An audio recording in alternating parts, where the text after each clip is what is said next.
Nalgonda Khammam additional collector ఆమె ఆయన assistant returning officer కూడా ఆయనకు ఆల్రెడీ నేను ఉదయము మరి సెంట్రల్ ఎలక్షన్ కమిషన్కు మరియు ఎలక్షన్ అబ్జర్వర్ రాహుల్ బొజ్జా గారికి ఎలక్షన్ రిటర్నింగ్ ఆఫీసర్ నల్గొండ గారికి కలెక్టర్ గారికి మరి తీర్మానం మళ్ళీ ఎవరైతే కాంగ్రెస్ పార్టీ అభ్యర్థి ఉందో ఆయన శ్మశానానికి పంపుతావా లేకుంటే నన్ను ఏది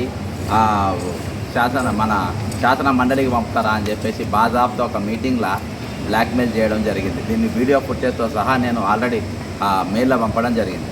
ఈయనను వెంటనే అనర్హులుగా ప్రకటించాలి.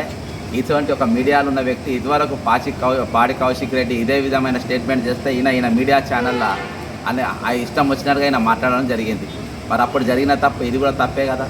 కాబట్టి దీన్ని నేరానిగా పరిగణించాలి. దీన్ని బ్లాక్మెయిల్ కింద కేసు నమోదు చేయాలి. అంతేకాకుండా ఈయన వెంటనే అనర్హులుగా ప్రకటించాలని చెప్పేసి నేను ఇప్పుడు అడిషనల్ కలెక్టర్ గారికి నేను ఫిర్యాదు చేయడం జరిగింది. మరి అడిషనల్ కలెక్టర్ గారు, ఏఆర్ఓ గారు, అసిస్టెంట్ రిటర్నింగ్ ఆఫీసర్ గారు మరి ఇప్పుడే ఇచ్చినావు అప్పుడే నానన్నాడు. అప్పుడే అని ఎందుకన్నా అంటే ఎందుకంటే మీరు రూలింగ్ గవర్నమెంట్ కింద పనిచేస్తుంది కదా. కాంగ్రెస్ పార్టీ అధికారంలో మేము తీసుకొచ్చినప్పటికీ ఇప్పుడు తోడేళ్ల చేతులు అది ఉంది కదా. కాబట్టి వాళ్ళు చెప్పినట్టు మీరు తలూపి మళ్ళీ ఇది రిజెక్ట్ చేయగల చెత్తబుట్టల పాలు చేయొద్దు.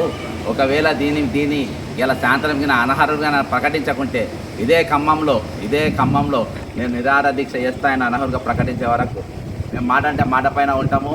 కాబట్టి ఎలక్షన్ అధికారులు మీరు మరి ఇంత బహాటంగా పబ్లిక్గా మైక్లా మీడియా ఛానళ్ళు చూస్తుంటే వేలాది మంది కాంగ్రెస్ కార్యకర్త ముందే 10 పార్టీలు తిరిగి వచ్చినోడు బాదాప్త అందరు బ్లాక్మెయిలర్ అని ఎందుకంటారు. బాదాప్త ఈరోజు ఓటర్ను బ్లాక్మెయిల్ చేస్తుండు.